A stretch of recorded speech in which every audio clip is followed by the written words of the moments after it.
Hi, I'm Sarah Cowgill, along with Andrew Moran, Dave Patterson, Graham Noble, and John Clark.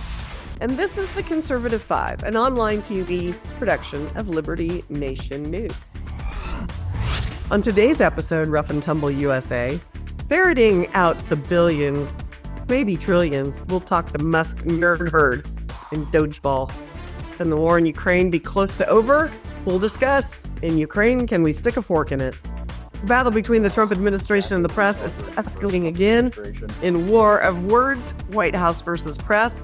Finally, it's just another quick fix to flex the brain in Just for Fun, Volume 65. All this and more in this edition of The Conservative Five. Yes, yes, I can say that, yes.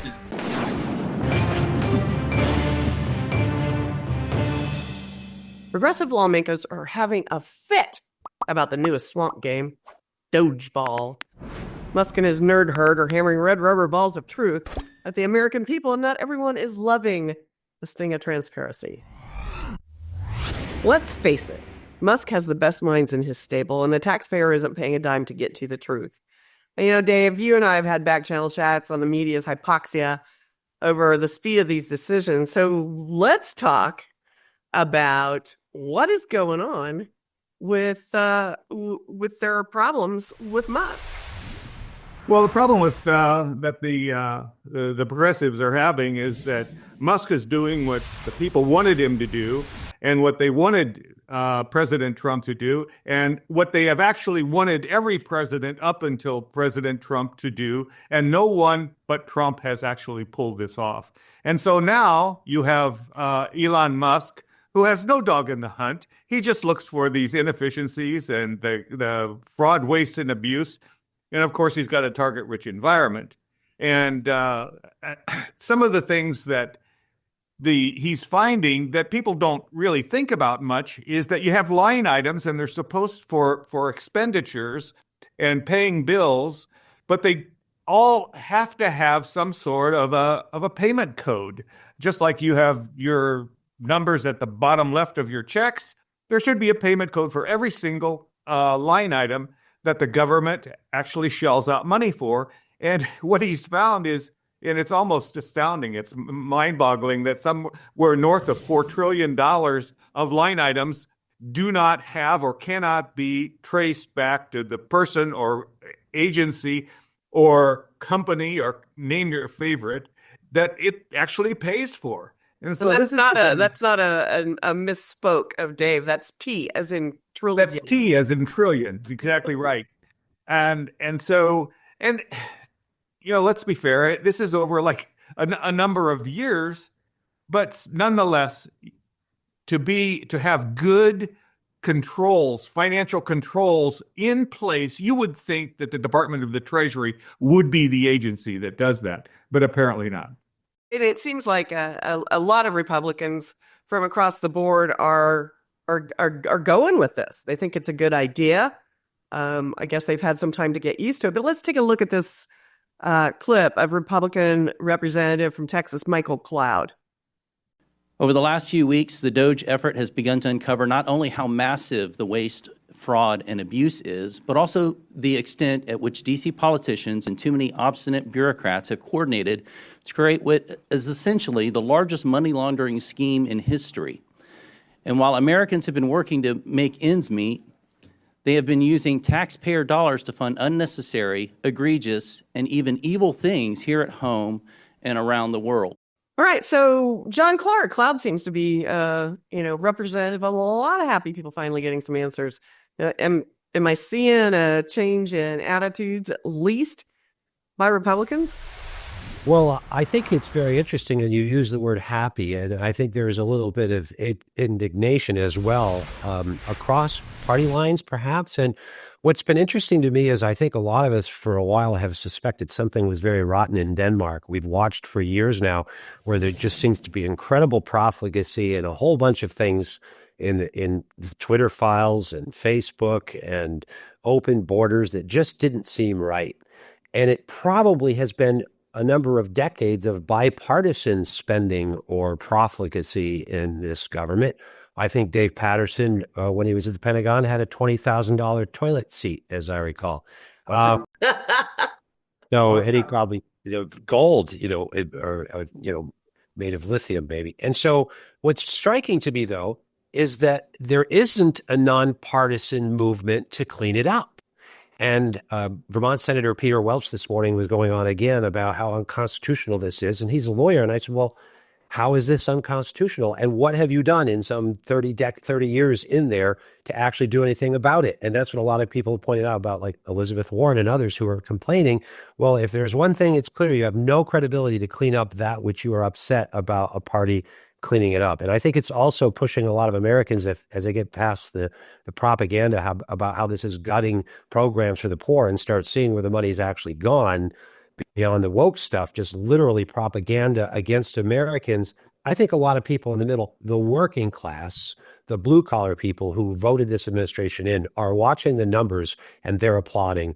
And hopefully it'll become more bipartisan as we move forward and more of the truth comes out. Okay, so we've heard about the transgender opera and Sesame Street in Iraq and K-Cups costing a pile that probably Dave was privy to when he was in the U.S. federal government. We're just going to get you, Dave. I'm sorry. But Graham, what is the most egregious discovery so far? Well, wow. That doesn't really narrow down the field much there. There's so much. It amazes me that just a couple of weeks ago, everybody was talking about USAID and the outrageous projects, some of which you just kind of mentioned there, some of the outrageous projects that USAID was paying for. And we thought that was bad. And at the time, there were people saying, well, this is just the tip of the iceberg. And here we are a couple of weeks later, and we're talking about, forget USAID. That was change that Elon Musk finds down the back of his couch cushions. Here we're talking about, literally billions. And as Dave mentioned, trillions. And in fact, that Dave was talking about the Treasury there.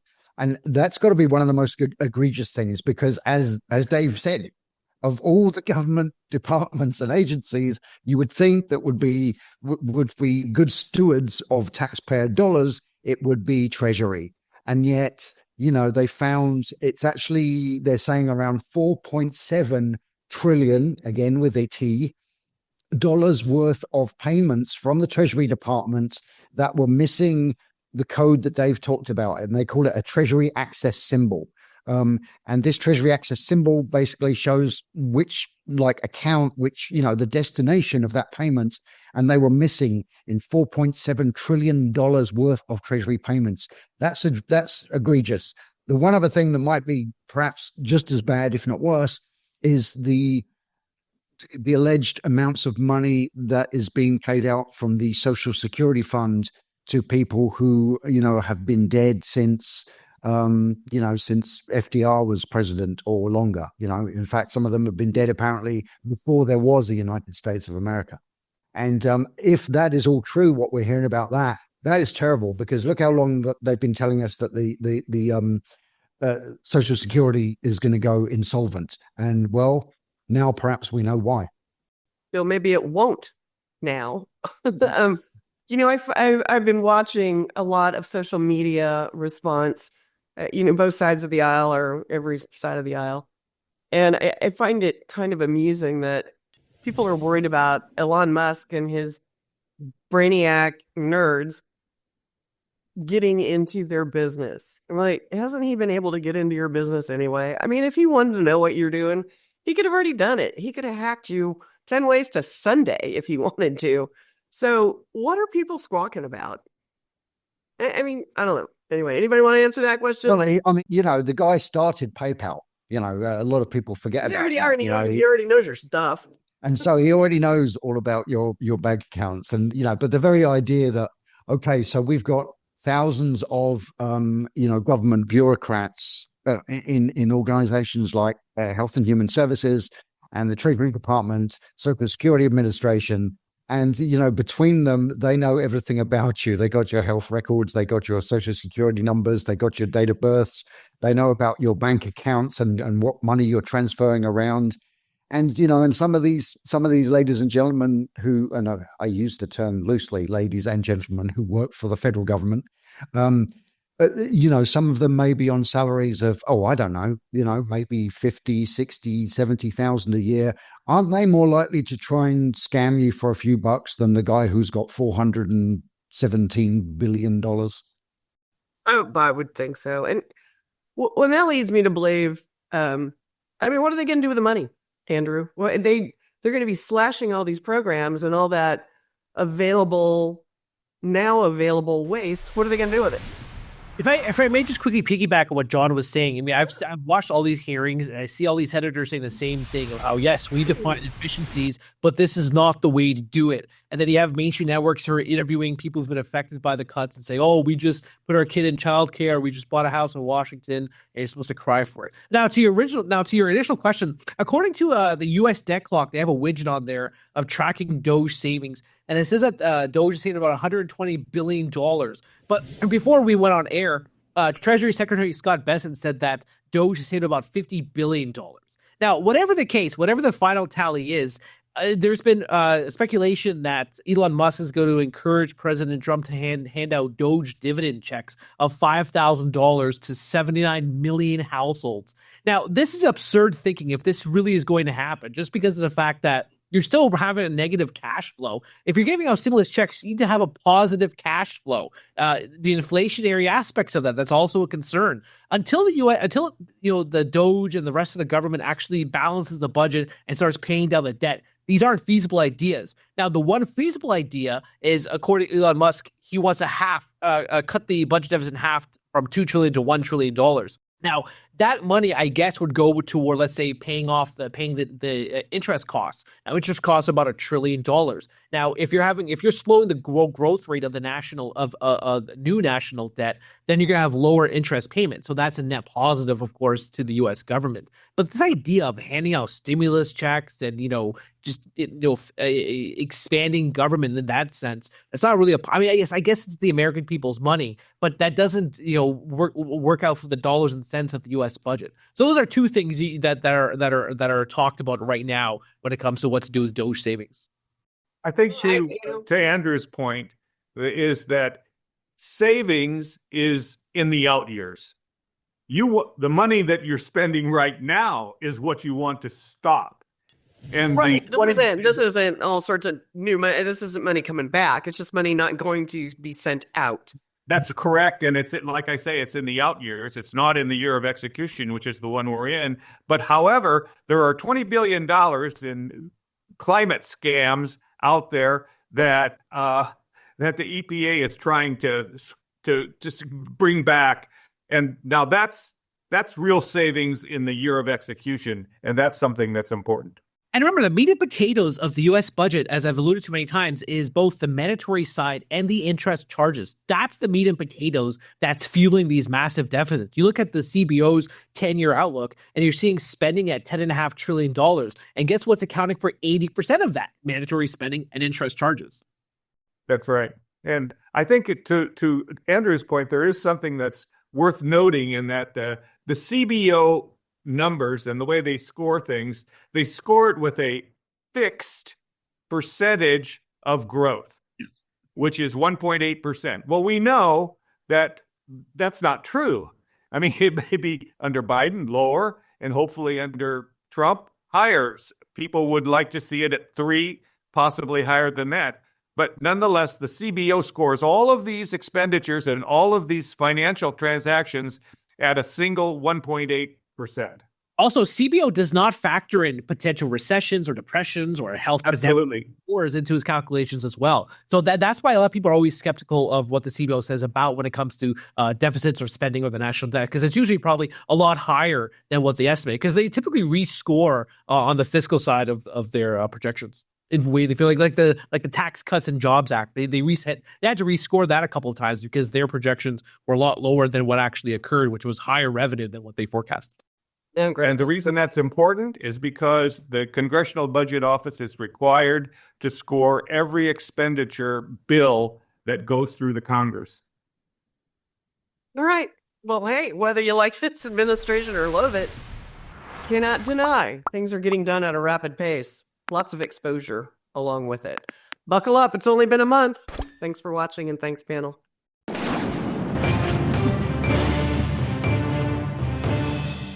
It didn't take long for President Trump to reach out to Vladimir Putin to establish the ground rules for a negotiated end to Russia's aggression in Ukraine. The commander-in-chief, being true to his word, would not waste time watching the carnage continue on both sides. The casualties and destruction in Ukraine are increasing. Despite the heroic stand against Russian aggression, there's little evidence that Kiev's forces are gaining ground, and I don't think they have a shot. Dave, although Ukraine's President Zelensky insisted to the Biden administration that he would resist trading land for peace, that position has become more difficult to maintain and a lot more attractive to ending this.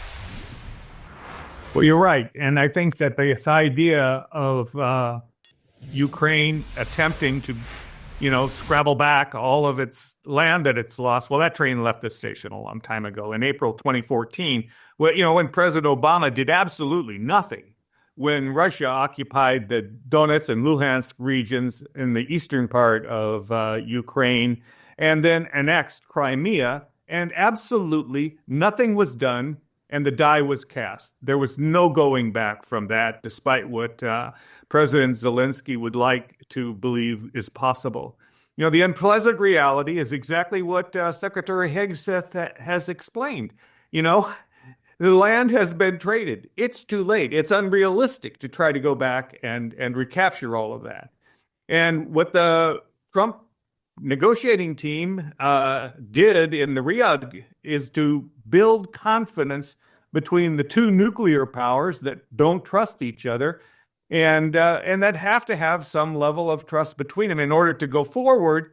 And the U.S. meeting with the Russians to set the negotiating stage, so to speak, was the right thing to do. To have included the Europeans would have been of no value added. Can you imagine the Europeans coming with all individual equities and wants and desires? It would have been ridiculous. And I think that Rubio was exactly right to remind people that the Europeans had 3 years to deal with the Russians and failed. And President Trump is the only one with the presence to be successful in bringing peace to Ukraine, I believe. Okay, and here's what I'm wondering. I'm not the most internationally astute war girl, but John Clark, Trump has leverage with Ukraine, but not so much with Putin.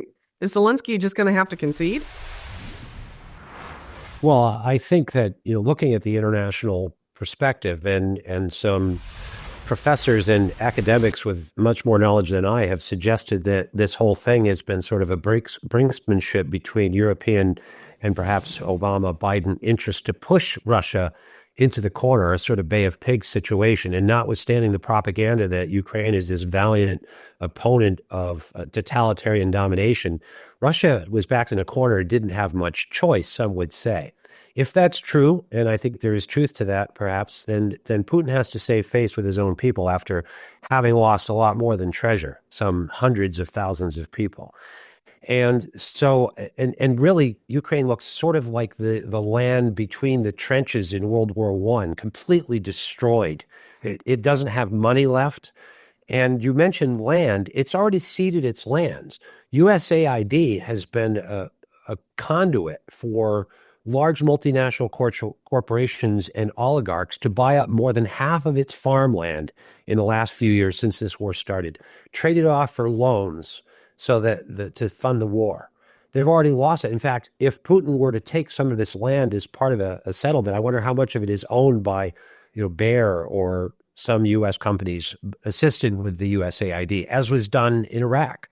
And so I just think the reality is that if again, as Dave said, that time was when Biden had at least two opportunities to settle this war and said, no, we must go on. Now we see J.D. Vance posturing in Germany against European interests that wanted to make this some big win for NATO. They crashed the party there. They need to redraw the lines that were agreed after World War II that the NATO alliance violated, it seems to me.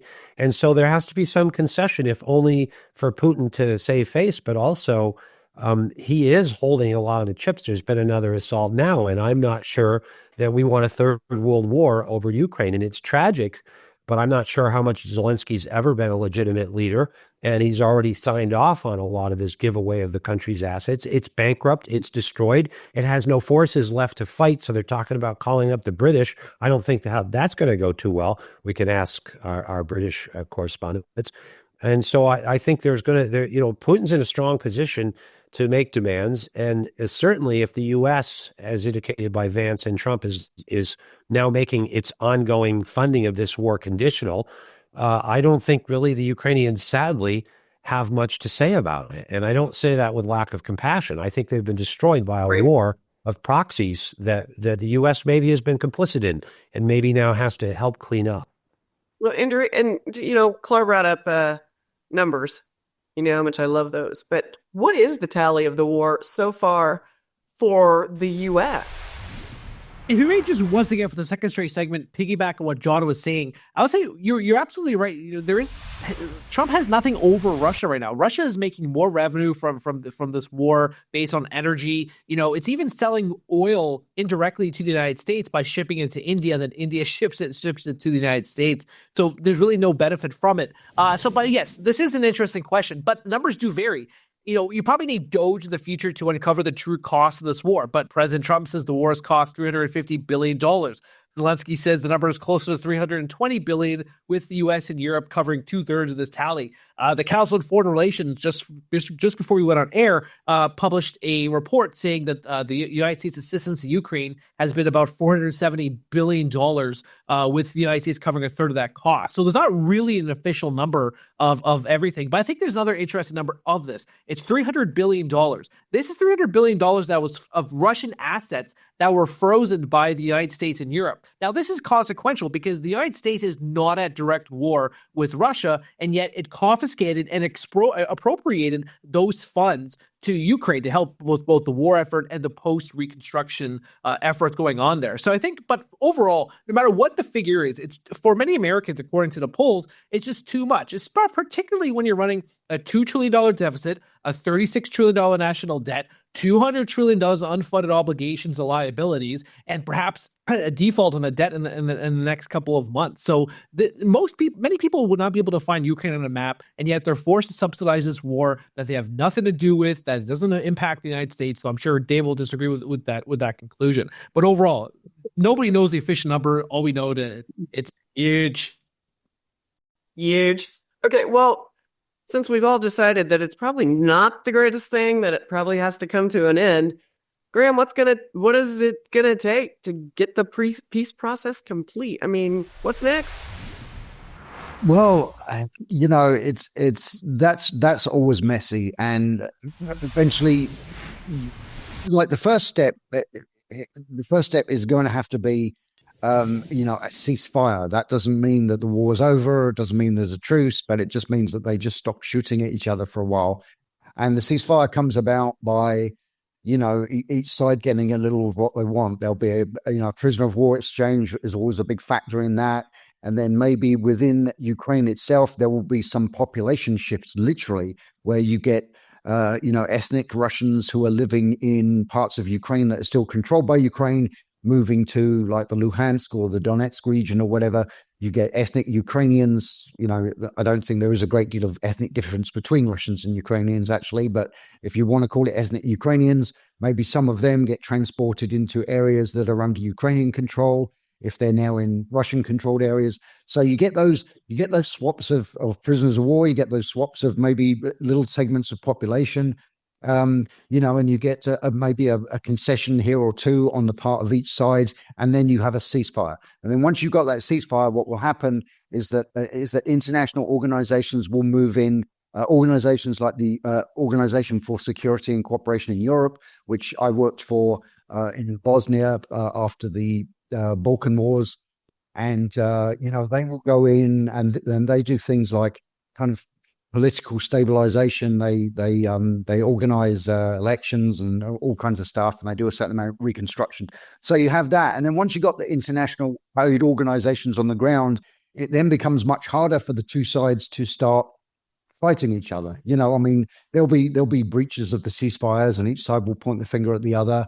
But if you've got a couple of thousand foreign aid workers and reconstruction workers on the ground, that kind of almost effectively, grinds the war to a halt. But ultimately, for a lasting peace, the Russians are going to have to concede that they are never going to just get to swallow up the whole of Ukraine. And the Ukrainians are going to have to concede that, yes, they're never getting some territory back. They're never getting the Crimea back. They're not getting Luhansk and Donetsk back because the Russians are just not going to pack up and walk out. So, it's not going to be the same Ukraine that it was. And only when both sides finally decide that, okay, our ultimate goals are not achieved, but the big goal for the Russians, and I don't have a personal side here. I think all of them are awful. All of them, the whole lot, in Moscow and Kiev. I don't like any of them and I don't trust any of them. But the Russians will have gotten one victory out of this, and that is that Ukraine will not become a part of NATO. Well, there you go. Okay, guys, I'm going to close with a quote from American icon Will Rogers, who astutely said, "I have a scheme for stopping war. It's this. No nation is allowed to enter a war till they have paid for the last one." Thanks, panel. Thanks for tuning in. We'll keep you posted out there.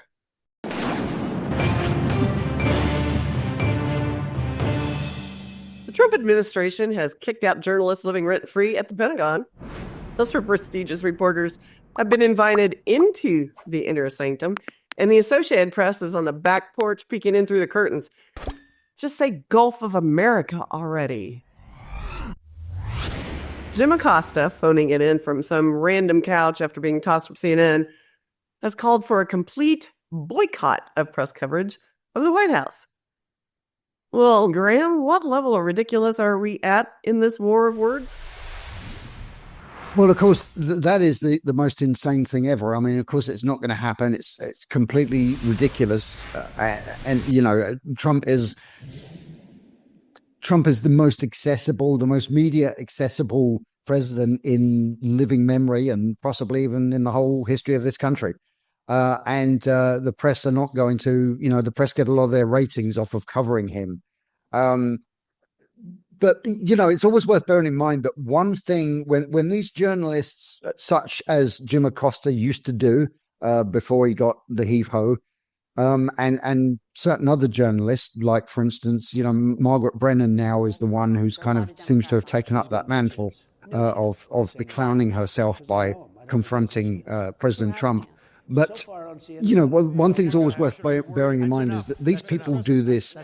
It's not always about that they genuinely believe that Trump is an evil man or that he's a terrible president or it's their duty to speak truth to power. They're doing it to promote themselves. They're doing it to promote their own profiles and their own careers, and because everyone will remember, oh, you remember when Jim Acosta said that to President Trump, if Jim Acosta had never confronted Trump the way he did when he was back when he was working for, was it CNN? No one would ever know his name now, so he built up his own career on that. And now they're doing it, but it's become completely crazy now. They're actually more unhinged, these people, than they were during the first Trump presidency. And it's just gone nuts. I mentioned Margaret Brennan. What she said the other day when she was interviewing Secretary of State Marco Rubio, and she wanted to have a go at J.D. Vance, who, of course, went over to the security conference in Munich and gave the European officials a dressing down. And she came out with this insane thing where she said to Marco Rubio, she said, he referring to J.D. Vance, he was standing in a country where free speech was weaponized to conduct a genocide. Now, that is about the most insane thing that any journalist has ever said, and that's a pretty high bar, as we know. But, the thing is, she was right in a way. Propaganda was used to attempt to justify the Holocaust, for sure. But, it's nothing to do with free speech. Once you weaponize speech, it becomes propaganda. And that's what it meant. So from that respect, she was being honest. But the fact that she had to actually throw in those two words, free speech, she did that because the left always finds free speech threatening. And so they always want to try to demonize it. And so she twisted this around to try to, connect it somehow to the Holocaust, which was insane. But I just say one more thing. the real beef with the Associated Press, between the White House and the Associated Press, is not just about the whole Gulf of America thing. We're being kind of flippant, Graham. It goes beyond that because, I know, and it goes beyond. It was just childish, okay, I personally don't care whether we call it Gulf of Mexico or Gulf of America. I live on the Gulf, and here we just call it the Gulf. We could call it the Gulf formerly known as the Gulf of Mexico, perhaps. I don't know. I'll just leave you with one quick comment. The beef of the Associated Press is because the AP style guide is the one that's used by most of the print and digital media world. And so therefore AP gets to a certain extent dictate the language that is used in newspaper reports and so on. And they've always insinuated this kind of progressive style, new speak, these new words that they like to use. And that's why AP in particular, I believe is actually been kind of singled out by the White House. Well, Jim Acosta, is he the leader of the resistance? I mean, come on, John Clark. What do you think? If you're a prized White House press corps guy, would you go, yeah, Jim Acosta, let's do it?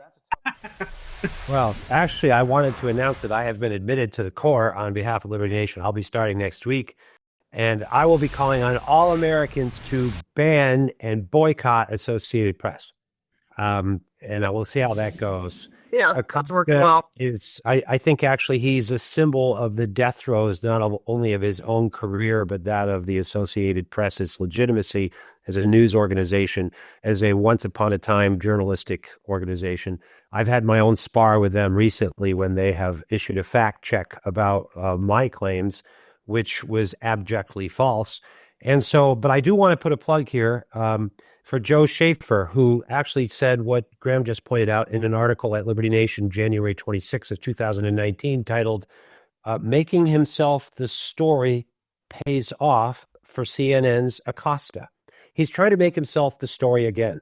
And he's actually projecting onto others what he does, which is tell mistruths. And actually, if he figured this out a while ago, he could have talked about in front of Karine Jean-Pierre, he should have called them the Washington Redskins.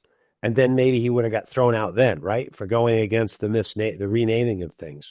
This morning, though, Mr. Acosta accosted Carolyn Levitt, which is the ultimate in irony, because here he is in his 50s attacking a 27-year-old and calling her a liar and other things, and really just showing how low he's willing to go to bully somebody who has schooled him, who is schooling the media, who is showing her merit over her age or anything else.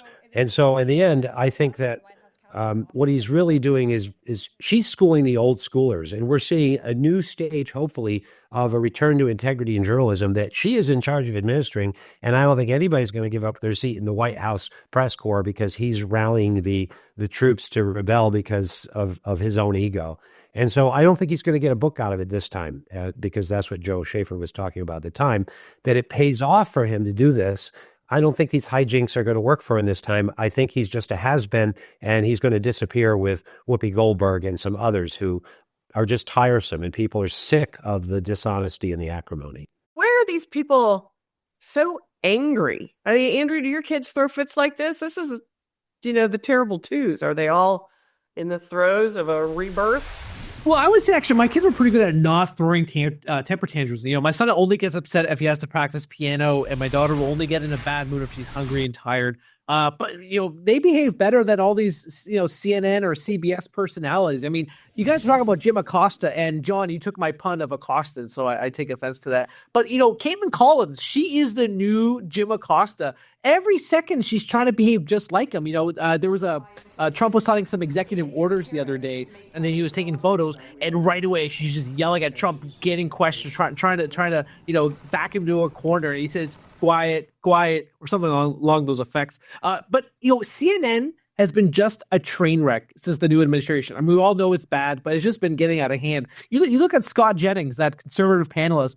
he just annihilates that nightly panel show. You see these CNN anchors with I forgot her name though. She was interviewing Stephen Miller, the White House Deputy Chief of Staff, and she's just trying to once again back him into a corner. But once again, it's a murder live on television. You have to call 911 just because how devastating, how much he destroyed that CNN anchor yet on the topic of immigration and deportation. So overall, CNN is a complete mess. But the rest of the alphabet networks are just a complete mess too. CBS, Graham alluded to Margaret Brennan. She's the successor to Jim Acosta, mainstream media. In addition to that free speech remark, she tried to blame GD Vance for not solving the problem of egg prices within the administration's first week.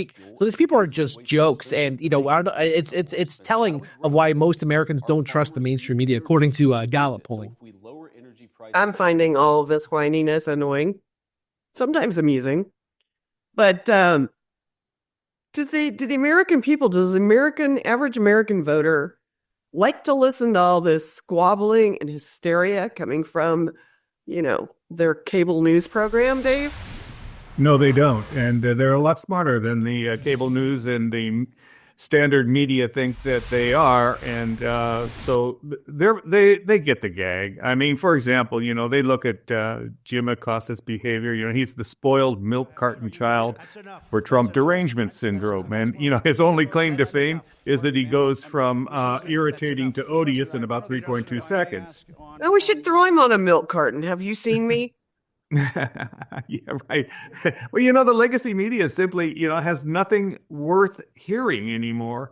And for Acosta or any of them to say they should boycott Trump's pronouncements, how absurd. Trump puts out a news story, per unit time more than anyone else. And if you diss Trump, then you have really nothing to say during a news cycle. Well, that's too bad because, Trump is the news cycle. Everything that he does for the next 3 years is the news cycle. And, if can't Walter Cronkite up, I don't know what you're going to do. But I can tell you this, these guys got to settle down. We're tired of histrionics. Thanks, panel. Thanks for tuning in. We'll keep you posted on these crazies.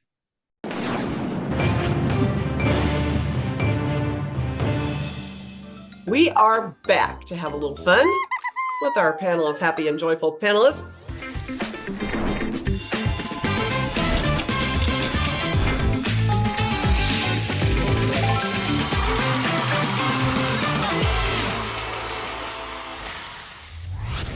Our economic comic has survived that creeping Canadian crud and is back to hosting. So take it away, Andrew.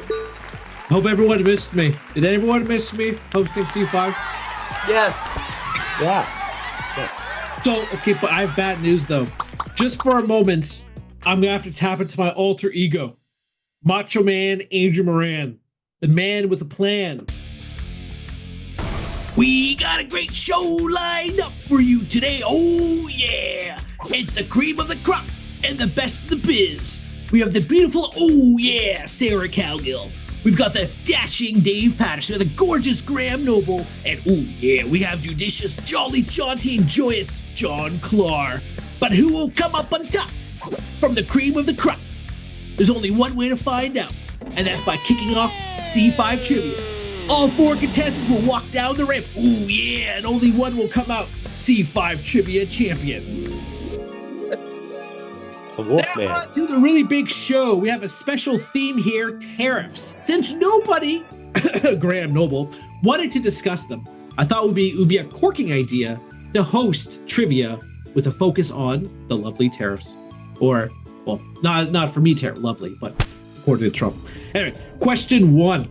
In his interview with podcast king Joe Rogan, President Trump celebrated what president when talking about tariffs? A. Joe Biden, B. Herbert Hoover, or C. William McKinley? C. McKinley. C. Oh, but why is always Dave getting answers correct? Oh, boy. I got it correct, too. Yeah, but he got it first. That's the problem here. Question 2. What 1930 legislation is considered one of the leading causes of the Great Depression? Bueller. Is it A, Smoot-Hawley, B, the Trade Act of 1930, or C, the National Industrial Recovery Act? A. Smoot Hawley. Well, that's only because you were there. He I was remembered. there. Yeah, I was in the background when they were signing. I got the He was pen. Smoot. Yeah, Andrew, repeat Yes, the correct answer for our audience. About to say it. The answer is Smoot Hawley. All right. You can read my articles talking about Smoot Hawley on the lovely pages of libertynation.com. Anyway, question 3. What is Brazil's tariff rate on U.S. ethanol exports? Is it A, 2.5%, B, 18%, or C, 93%? 18%. Hey, Graham, yes, it is 18%. Yeah, nice. So, question 4. What is the European Union's tariff rate on U.S. automobile exports? Is it A, 2.5%, B, 21.8%, or C, 10%? 28. B. No. I'm C. gonna go for Not. 10%. It should be. I'm sorry. What did Sarah say? 10%, I'm saying. Oh, 10%. Okay, Graham, yes, Graham got 10%. Okay, still I answered C first, but that's all right. Whatever. You- I'll give it to Graham. I don't care. But you know what? I'll tell you. I don't care. You can have it. You can have the point. I don't mind. I don't want the point. No. I will say one thing though. If you read my recent articles on tariffs, you will know that the answer is 10%. So I guess none of you read the article. Well, I think that's where I got it from. That's why I knew. I From just your thought article. it was like close to VAT, which I thought was around 21%. I was guessing. All right. For the next question, if you watched Donald Trump's press conference, well, his powwow, I should say, at the Oval Office, you'll know the answer to this question. Or if you read the White House fact sheet. So, question 5: what is India's tariff rate on U.S. motorcycle exports? Is it at 100%, 2.4%, or 44%? 100%. Yes, Graham, you got it again, 100%. Though there has been discussion of lowering that tariff rate to about 70%. Well, that's another discussion for another day. Question 6. In President Donald Trump's latest trade memorandum, the White House will be targeting what tax policy when studying tariff policies? Is it A, value-added taxes, B, income taxes, or C, sales taxes? B. A. Value added taxes. VAT taxes. That correct. Dave is correct with VAT taxes. The U.S. wants to trim the VAT. Graham. Wow. Yeah. Jeez. Question 7. In what year did the United States start running an annual trade deficit for goods? Is it A, or was it A, 1975, B, 1981, or C, 2001? 1981. I guess A. Yes, John is on the board with A, and that was the year Sarah was born. Stagflation. Question 8. What company did President Trump threaten with a 200% tariff in 2024 for planning to move some production to Mexico? A, Ford, B, John Deere, or C, General Motors? John Deere. Yes, Sarah is on the board as well. Good Farmers. Sarah. John Deere is the answer. And Laura should have got that. Farmers know this one. And that's what my wife calls me all the time. Yep. and actually, John Deere did say that it is reconsidering its plans to shift production to Mexico. That's another side tidbit of information. Anyway, question number 9. At the beginning of his second term, President Trump signed executive orders targeting Canada, Mexico, and China. What was the stated primary purpose of these tariffs? Was it A, to get more Tim Hortons, B, to see Andrew Moran in Toronto, or C, addressing illegal immigration and drug trafficking? C. A. C. C. C, No? of course, it was C. I thought someone would say to see Andrew Moran in Toronto, but no, fine. Anyway, Dave, I believe, got that first, correct? C? Right? Yes. Right? Yes. Yes, I can say that. Yes, he did. All right, final question here of C5 trivia. Finally, President Trump imposed tariffs on all steel and aluminum imports beginning in March. What was the tariff rate he announced? A, 10%, B, 15%, or C, 25%? C. 25%. 25%. No, Graham, you could have tied it. No. It is 25%. And Dave is the winner of this week's C5 trivia. Graham was so close. of defeating the reigning undisputed champion. You guys know at our next gathering, I'm going to have to give Dave a prize, and that just hurts my heart. I want you to know that I cheat. I read Andrew's stuff. He cheats. He reads. The rest of us are just. Today's C5 trivia was a terrifying tale of.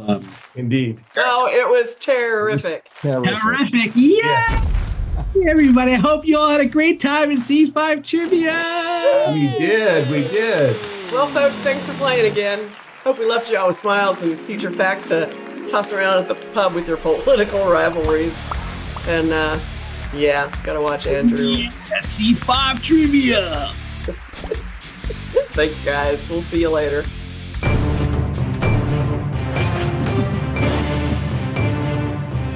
That's it for our Conservative 5 panel today. Check out our other C5 shows and segments on your favorite video platform, YouTube, Vimeo, Rumble. We're on them all. As well, Liberty Nation News has its own Roku channel. We can see all of our TV productions.